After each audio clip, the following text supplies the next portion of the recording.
I call Andrew Bailey.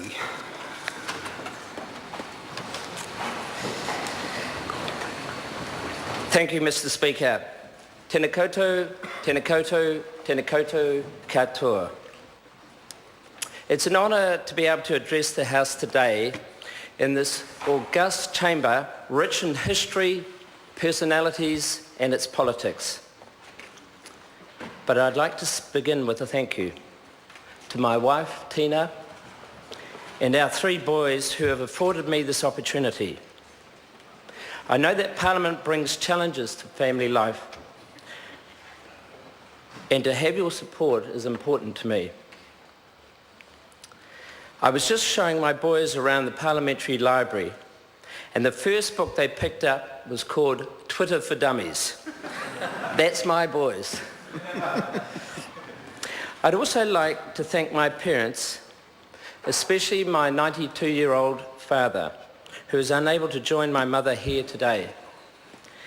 Mum and Dad, you have always been open to the opportunity of the possible.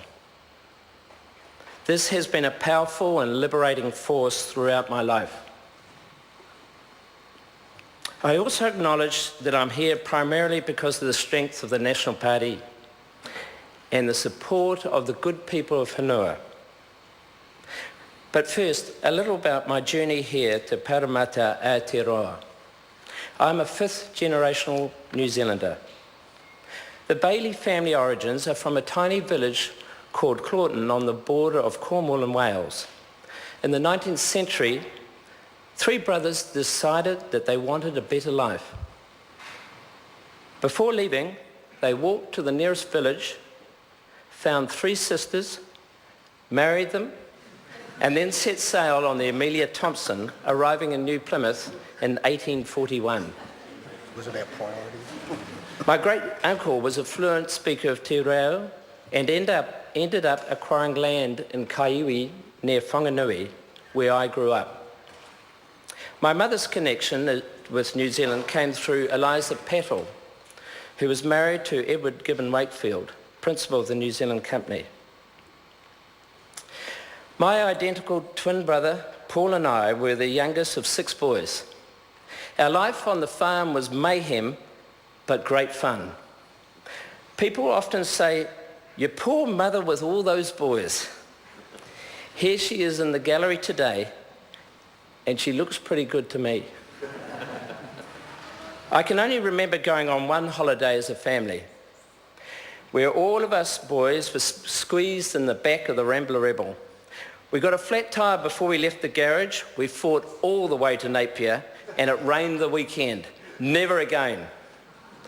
But that suited me fine, as I loved nothing better than riding horses and mustering sheep and cattle. My first school, Waitahinga, had 9 pupils. At lunchtime, we would jump the fence and go looking for wild deer in the bush. However, academically, it was less than memorable. But looking back now, I don't think it mattered. What was much more important was the sense of community it taught me. My father helped build the school swimming pool, and my mother drove the school bus. Everyone knew everyone and helped each other. There is nothing more powerful than the spirit of community. At age 11, it all changed. Paul and I were dispatched to boarding school, but we loved it. Sport, friends, new experiences. The school was steeped in tradition and hierarchy, and I dare say, much like this house. After graduating from university, I trained as an accountant and then spent 10 years working with merchant banks in New Zealand and in London. It was the heady days of the 1990s. Our firm in England was listing a new company on the London Stock Exchange every week. And we also managed some of the world's largest privatisations. Exciting times. But, like many, we made a choice. Tina and I came home. Since then, we've focused on managing our own businesses. We've been doing that for the past 18 years. Some successful, some less so, but the experience has been invaluable.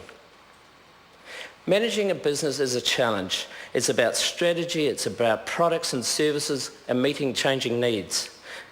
It's about dealing with people, but most of all, it's about perseverance. I want to acknowledge today all the hard-working business owners who spend countless hours thinking and worrying about their own companies and how they're going to pay the wages next week. But life is not all about business.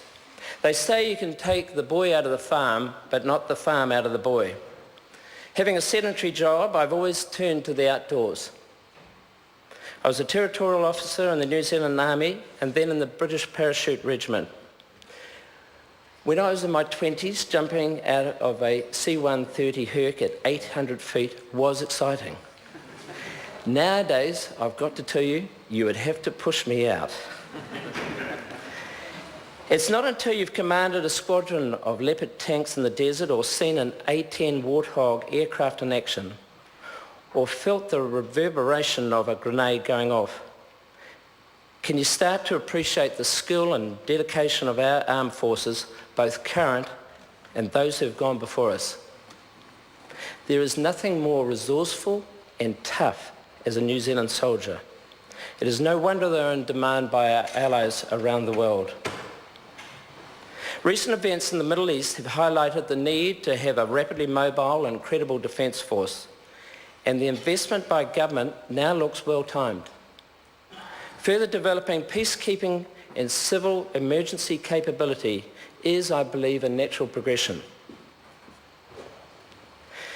Like so many Kiwis, I love sport. I've competed in 3 coast-to-coast, numerous adventure races and marathons. What I like about these long-distance events is the personal challenge and the people. These races are honest. There's no room for ego. You meet these amazing athletes who are modest, sincere, and dedicated. Great people to be around. Over time, it gradually dawned on me that the young bucks were getting faster than me. So I took up mountaineering. You may have to go up, but at least you don't have to run. After climbing some of our superb mountains in New Zealand, including Aoraki Mount Cook, the summit of my adventuring was a visit to Antarctica in 2013. Mr. Speaker, there's something very special about being the first person to climb a mountain and then have the privilege of being able to name it, or to drag a sledge high up on an exposed polar plateau at -30 to the South Pole. Hauling your own possessions and food, knowing you're hundreds of miles from safety, isn't just exhilarating, it's also enlightening. Speaking of special places, this is also true of the electorate that I represent. I state categorically that I'm here to serve all the people of Hanua. I want to acknowledge my campaign chair, Romy Patel, and thank also the many volunteers who came out during the election.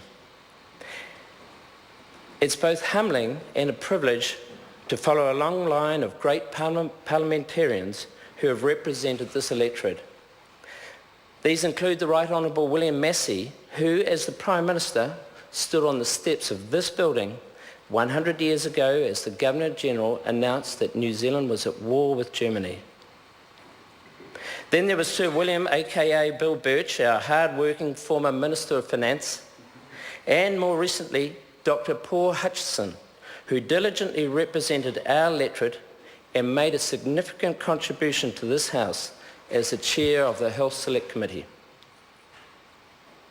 When I contemplated a new challenge in my life, that of coming to Parliament, I knew I could only do so to represent an electorate for which I felt a close affinity. This is how I feel about Hanua. It spans the windswept Whitu Peninsula on the Tasman Sea. It takes in the townships of Waiuku and Pukekohe with all its rich red soils and up into the beautiful Hanua Ranges. It traverses the verdant green areas of Clevedon and Whitford before finishing up at the Waitemata, taking in the Bahutakawa Line coast, stretching from Beecham's Maraetai to Ariwi Point. During the election campaign, I knocked on 14,000 doors. There's a certain honesty you get when you stand on someone's back doorstep and talk to them about their lives and issues. One particular matter I wish to achieve is to work with the people of Ngāti Te Ata to conclude a just and equitable settlement with the Crown. Mr. Speaker, I hope this gives the House an insight into my journey to this place and the experiences that will inform my views and my conscience as a Member of Parliament. It was always an easy decision to stand as a National Party candidate.